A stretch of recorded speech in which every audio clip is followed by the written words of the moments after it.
Okay guys, how's it going?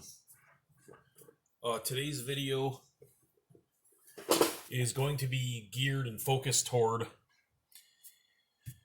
people who purchase an amp harness combo kit from me. In this case, the guy bought a Kicker KeySmart 204, and it's attached to his vehicle harness. Okay, and this is the harness system for it. And this is for people who are doing this and are adding component speakers with passive crossover boxes. And typically this is done in the front, and in the rear they either leave the speaker stock or they just go with coaxial. That's the typical setup, and that's the preferred setup for most people, and that's what I'm going to cover in this video. What I'm going to cover is how you go about wiring the component speakers in using the passive crossover box in conjunction with the harness. Because when you're using component speakers, there's a lot of extra wiring, as you can see on the harness here. And I'm going to show you how to perform this and how to do it. It's really not that difficult, but you kind of got to know what you're doing. Okay. So obviously your vehicle harness will be plugged into the radio, and then your connectors for the amp, for this Kicker amp in this example. And by the way, this will work for any of the amps that I sell, any of the mini amps that I sell. This just happens to be the Kicker.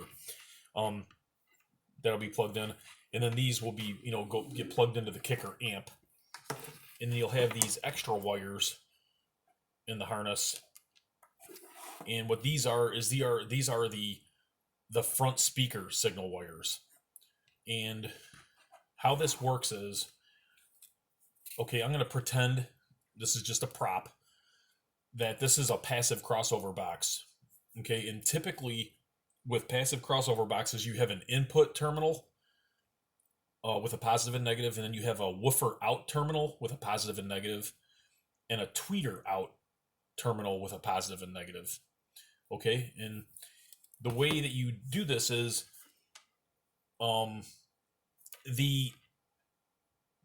the wires, you can see they're gray and white on both sides. The one comes from this side, and the other set comes from the vehicle harness side. Okay, the side that comes from the amplifier, in this case the Kicker, that plugs into the Kicker, these will go into the input of the crossover, one on each side. So this would be the one crossover for like the right side. So you put the gray wires, and then your other crossover for the left side, you'll put the white into the input. Okay, and then these wires that go back into the vehicle harness here on that side go into the woofer out terminals. Okay, so that feeds the door woofers. And then the tweeter out terminal, you're going to have to run your own wire from there to the tweeters in the dash or in the pillar, wherever you're putting them. And that's basically how it works. You want to use the harness to feed the doors, because it's a lot easier to run a wire for the tweeters, up to the dash, than it is to run a wire through the door boots and through those Molex connectors. Anybody knows that. So you want to keep it as simple as possible. Use the wiring in the harness to feed the doors, because then you ain't got to run it. You're utilizing the factory wiring in that case. Okay, so it's that simple. This side that plugs into the amp, this side goes into the input, and this side that goes back into the harness, that goes into the woofer out. Tweeter out goes your own wire from the tweeter out terminal to the tweeter in the dash. So that's how it gets wired. It's that simple. The other scenario that I deal with, and some guys like to do this, and it's actually a simpler setup, is they actually they're doing the passive crossover box, the components with a passive crossover box, and they actually want to mount their tweeter in the doors. Okay, in that case, you're not going to have all these loose wires in the harness. Both of the harnesses are going to look like this. They're going to be solid, and they're just going to plug into the Kicker amp. And then what you're going to have to do in that case is all the wiring for the component speakers in the box are going to be done in the door. You're going to have to go to like Crutchfield.com or wherever you're buying your speakers from.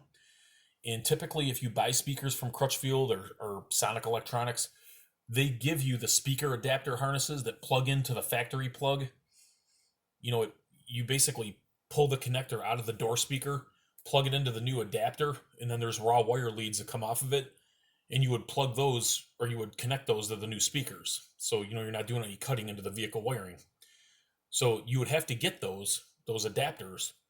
But what you would do is, instead of, once you pull it out of the factory speaker, plug in the adapter, now the raw wire leads are not going to go to the woofer in the door. They're going to go into the input of the crossover box. Okay? And then you're just going to run short wire leads from the woofer out to your door speaker, tweeter out to your tweeter that you're mounting on the door. And obviously you're going to have to mount your crossover in the door somewhere. And most of the crossovers fit in the door somewhere, between the door panel and the inside panel of the door. You don't want to put them like on the inside of the inside where the window's at. You don't want to go that far in because there's too much moisture in there. You want to keep it on this side of that, between the door card and the first panel, the inner panel of the door. And there's usually a place to put them. Okay, so that is basically how the two different scenarios for the component speakers and getting a harness amp combo kit from me, how that wiring works.